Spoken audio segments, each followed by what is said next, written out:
Hello Blizzard fans, this is FalconPaladin coming to you with yet another daily Blizzard upload. This is a game between Korean characters and CoraZ on Moonlight Madness, the latter edition. Hey, another Terran. My Terran subscribers will be very happy to see this because Terran is generally unrepresented. There we go, unrepresented. I have sent out a couple of tweets to Terran pros to actually submit replays to my channel, and hopefully they will, and then you will be extra happy. All right, in the top right of Moonlight Madness, we have the red Zerg player. It is Korean characters, henceforth known as Korean. And in the bottom left of Moonlight Madness, the latter edition, we have the blue Terran player. It is CoraZ. CoraZ asking the obvious question, are you Korean, or perhaps do you just have Korean characters because you're trying to scare people? There's the all caps yes, which seems a little fishy to me. Maybe it's trying to sound like English is the second language, or maybe they're just tired of hearing the question and they're like, yes, gosh, leave me alone. CoraZ saying, do people like Legacy of the Void in Korea? That seems like a good question. Or people kind of stuck on Heart of the Swarm? I know in South Korea, people were really into Brood War for years and years, even after StarCraft 2 came out.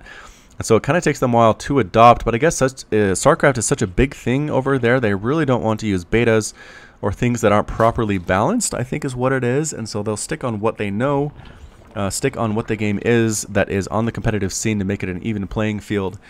And then eventually come out to the latest thing when it's good and ready to go.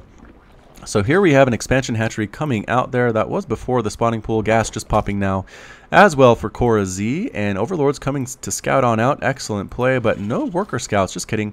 SCV did scout on in, see exactly what's going on. This is pretty much what you expect, though, from Zerg players, is this refinery, the spawning pool, and the base. There's really nothing crazy going on here. Walling off, though, is CoraZ, and then taking the base on this side. So very sneaky. Zerg player that comes up here will say, oh, you're walled off. It's going to be kind of maybe a one-base play. You might flow down a command center here eventually, but instead, taking a somewhat hidden base is CoraZ down here at the bottom of the map, at the same time getting barracks. Barracks right now with the expansion and the refinery at the same time, but really no potential for harassment at this point against the Zerg player, which can come and backfire a little bit. There are queens coming out, which means we'll get the extra income as soon as humanly possible. And let's take a look and see if this is on the latest patch. It is. This is the latest patch. Because Orbital Command does have the Mule call down ability, that is something in the latest patch. Mules are now automated. They do automatically pop down onto mineral patches within this base. There we go, as soon as they can. It's on a countdown or a cooldown. You don't have to manually tell the command center to do it, although you can deactivate this. See how it's an autocast? A right click to deactivate should put it back on manual control and let you do it wherever you want, or whenever you want. Because the other difference is that command centers can only send mules to patches that are nearby. You can't use this to send mules down to this base. It's too far away. Blizzard is basically tired of seeing orbital commands all over the base in the late stages of the game all call down mules on the same base like this and mine it out in like 3 minutes and just give the Terran a massive economic advantage in the late game over the other two races. So that is different about that. Meanwhile, the auto inject still exists for Queen, but it gives them 3 extra larvae instead of 2 on those injects. So it's a really good news as the Baneling Nest comes on down for the Zerg player, and a lair at the same time. Are we going to scout this out? Oh, the supply depot's word down. The Lings are going to get the full scout off. They're going to see the factory, see the 2 barracks, see the marine count, and oh man, could have actually scouted that base if he kept running down the ramp, but instead he decided to head on back out. Ended up dead. 4 Lings here just for scouting. They do now have speed, which I think if their friend had he might have survived. There's the auto inject, but again, like I was saying, 3 larvae instead of 2. So it's still not as much larva production as when it was a manual thing. Back when you had to manually inject your hatcheries with the larva, you could get a lot more extra larvae per explosion of eggs off the hatchery when it was ready to go. But 3 is okay, and I guess it's a fair trade-off for the auto inject, but I just don't know. I don't know at this point. I don't know if the pros will like it for the Zerg, but here we come. Overseer actually does scout this base, saying, you know what, Terran has to have another base by now, and he does. There he is, Orbital Command in full swing, 2 refineries in full swing as well, 33 to 33 harvesters. Zerg players should really consider taking a 3rd base, but you know what we're doing? Instead, we are going for a big Zergling Baneling attack. There's that centrifugal hook upgrade just starting now, and getting Burrow at the same time. Do we want to get burrowed Banelings? Is that the idea? So when the Terran does move out, it's kabloosh, because he did see the bio-heavy composition here. We're not really going for mech. There will be tanks, but there are 3 barracks and probably some more barracks on the way here eventually. Starport, Armory, yep, this is basically going to be MMM for CoraZ here. Korean, again, just hanging out with the Zerglings on the top of this ramp. There we go. Bailing's now morphing in. Centrifugal hook's about halfway complete here. Stem being researched as well for Terran, and setting up supply depots at these rocks.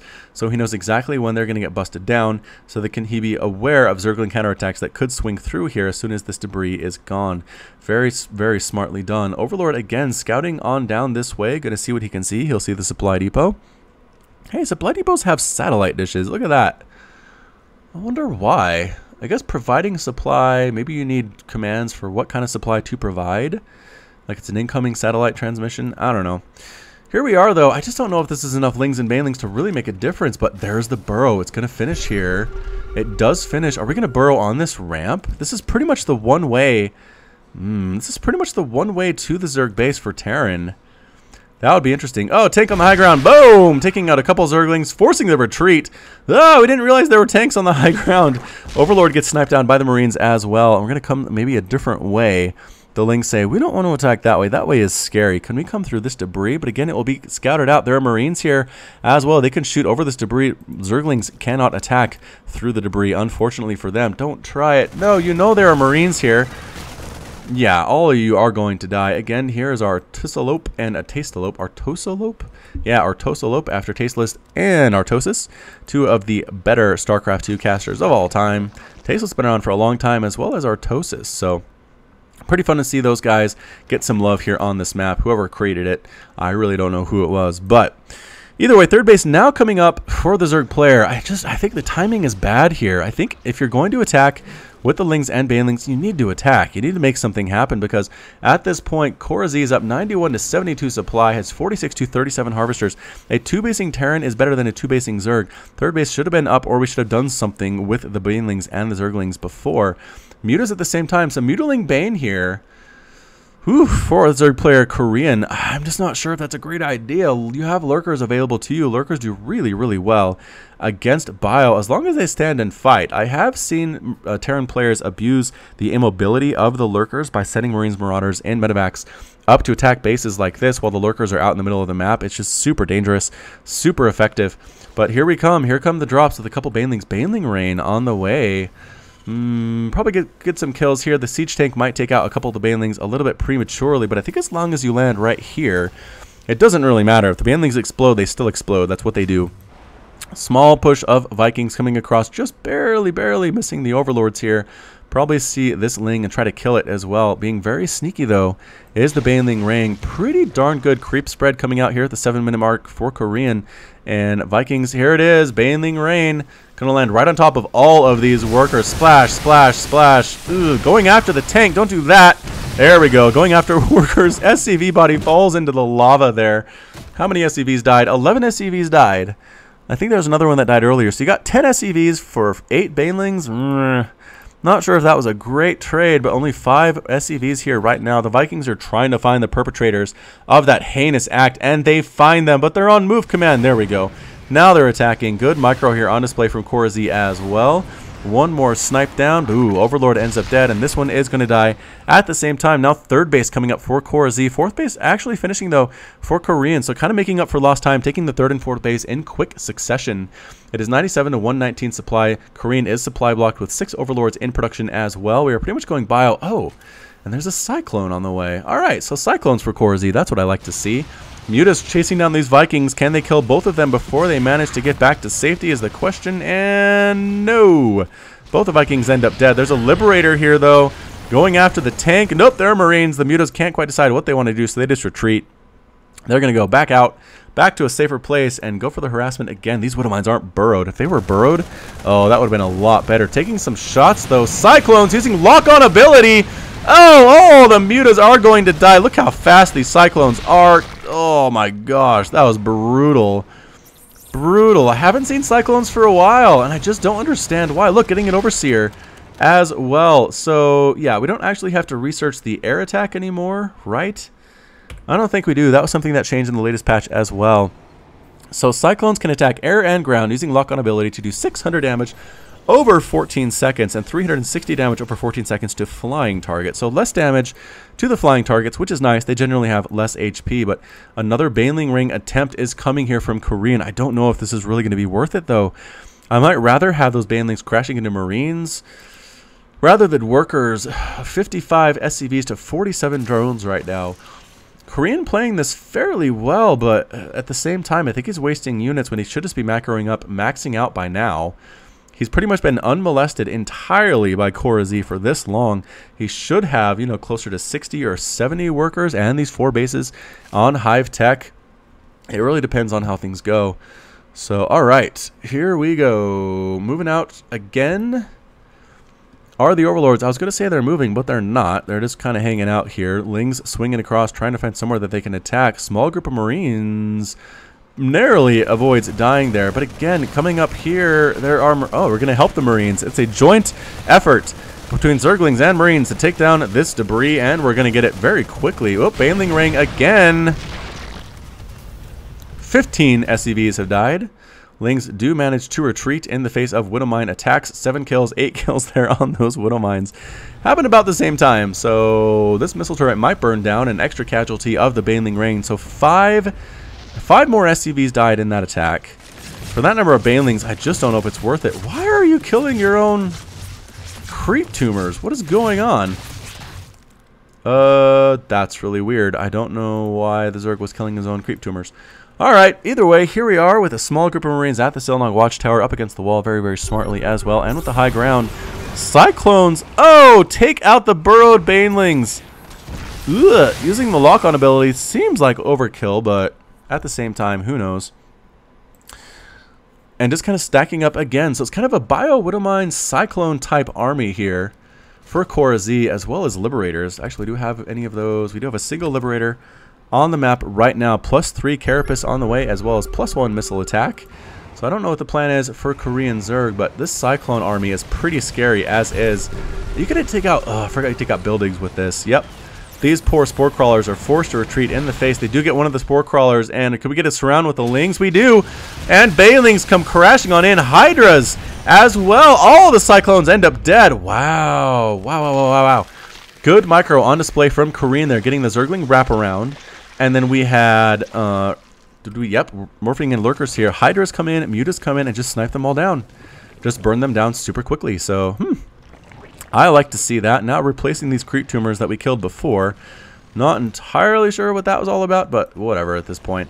So we have Lurkers, Lings, and Mutalisks, a couple Banelings mixed in as well. The Lurkers do have +2 Carapace, +3 on the way, as I said earlier, and +1 attack coming up at the same time. These 4 Marines are going to die. They don't know it yet. Actually, they might, because they have the Zelnaga Watchtower, but no, they were spared. They were spared by something. I don't know what it was. I don't know why Korean doesn't want the Zelnaga Watchtower. It's a perfect line, what is it, line of sight? Line of sight into the attack paths into his base.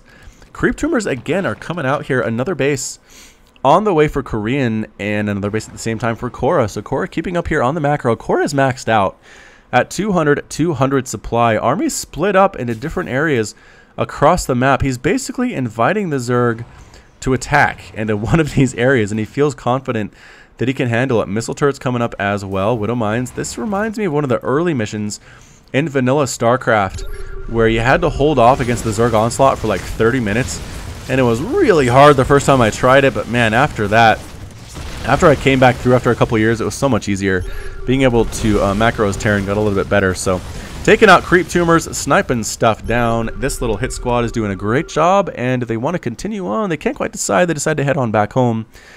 Instead, a little bit safer back behind the creep lines. But here we go. Small attack of Lings coming up into a bad position against these Marines, but I don't think it really matters. The Lings do have +2/+2 attack. The Marines couldn't handle that. They end up all dead. Zelnaga Watchtower now belongs to nobody. So pretty big Lurker again. Lurker, Overseer. Oh, Corruptors as well. What are the Corruptors for? The Liberator count's not very high. Oh, Broodlords. Are we going Broodlords here? I think we are. Run away, Mutalisk. Run away, Corruptors. There we go. Running away from the Marines. Lurkers burrow. That is the cue for the backup of the blue team. There we go.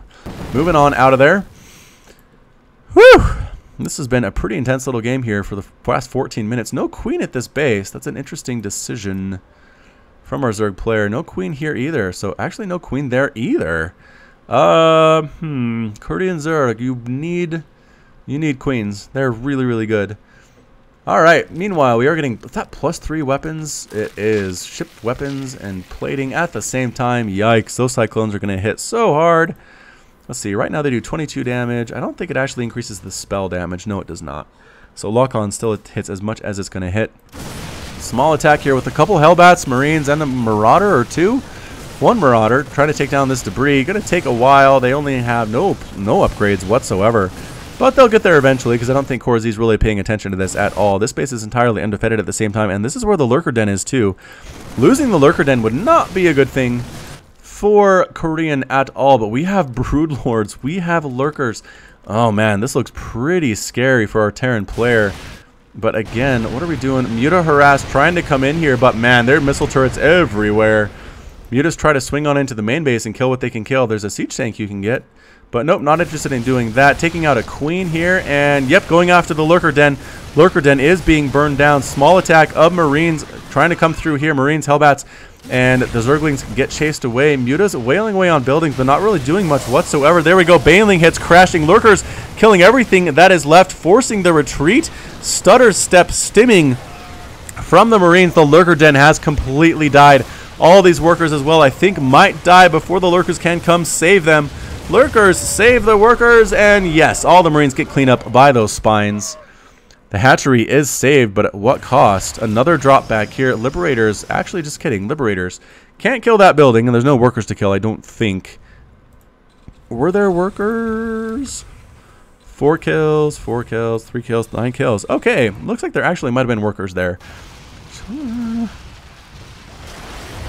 And here we come. Liberators again do great against Mutalisks. Kabow! Both those Mutalisks end up dead pretty much immediately.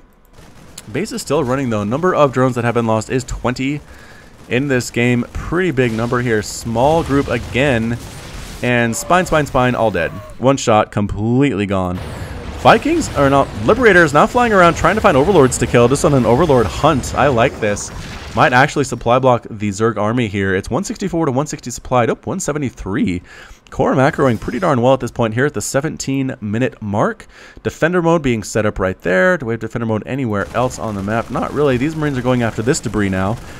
It looks, I mean, it's just pretty much a stalemate. Here come Liberator setting up defender mode at this base, replanting the Hydralisk into the same place it was before.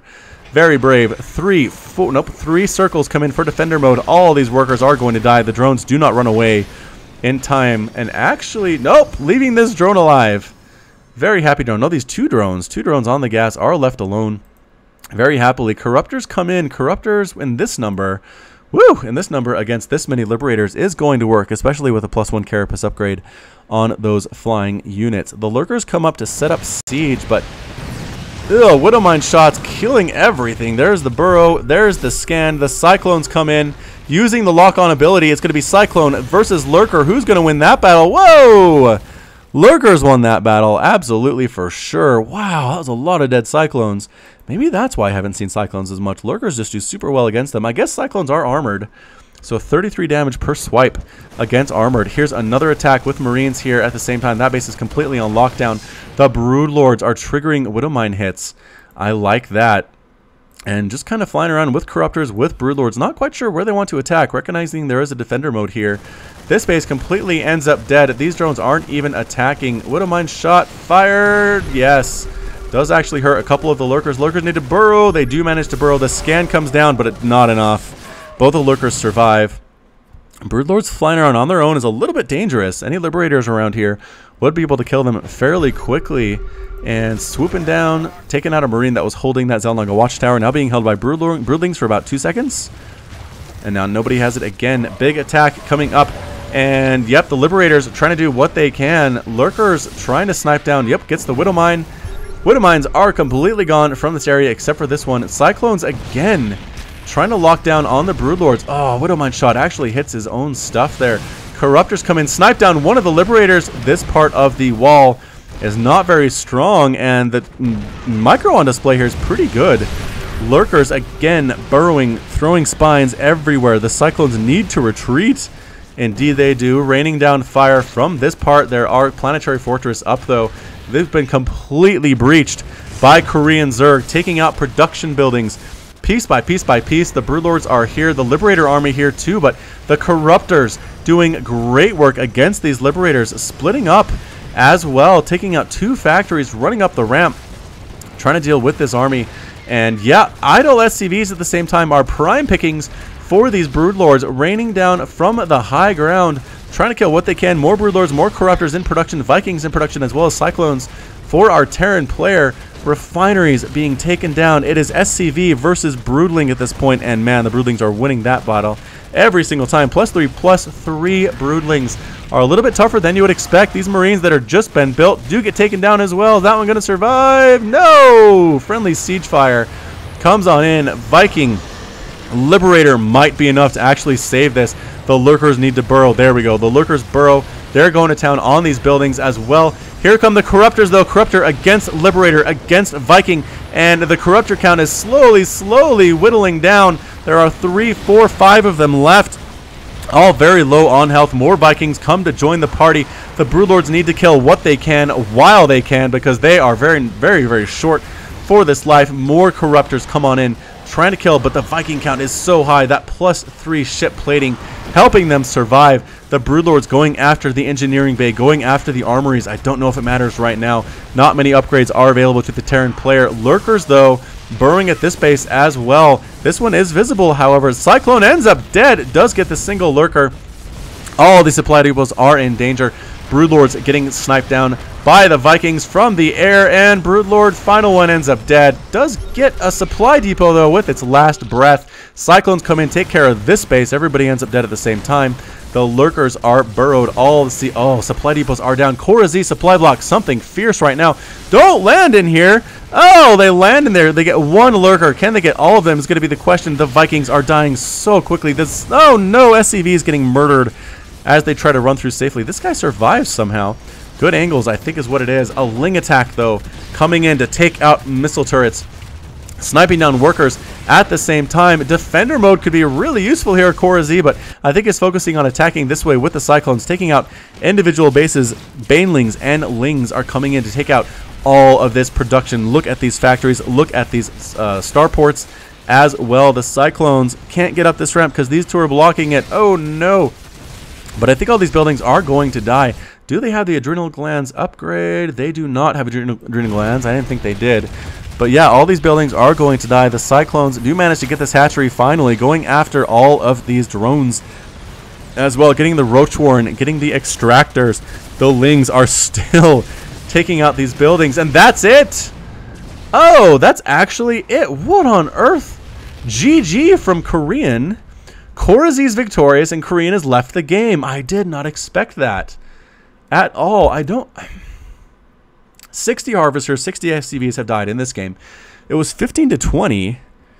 So Korean was actually up in worker count. Did he just not have anything to do with the Cyclone attack? I mean, the Liberators are also scary. This base is up and mining fairly well. This base is here. This base is here. This base as well could have been mining. I mean, you have larva, right? Look at this larva. You have additional minerals. I don't know why Korean left this game, but you know what? Fun game anyway. It was a good use of Legacy of the Void units in this TVZ. So thanks for sending that in, CoraZ. Really fun game. Again, I'm not sure how you won that, but you did. So congratulations. This has been FalconPaladin with yet another Daily Blizzard upload. Hit that like button. Hit that subscribe if you like what you saw and what you heard today. You can also catch me on Twitch, Twitter, and Facebook, all at /FalconPaladin. And until next time, as always, you take care of yourself.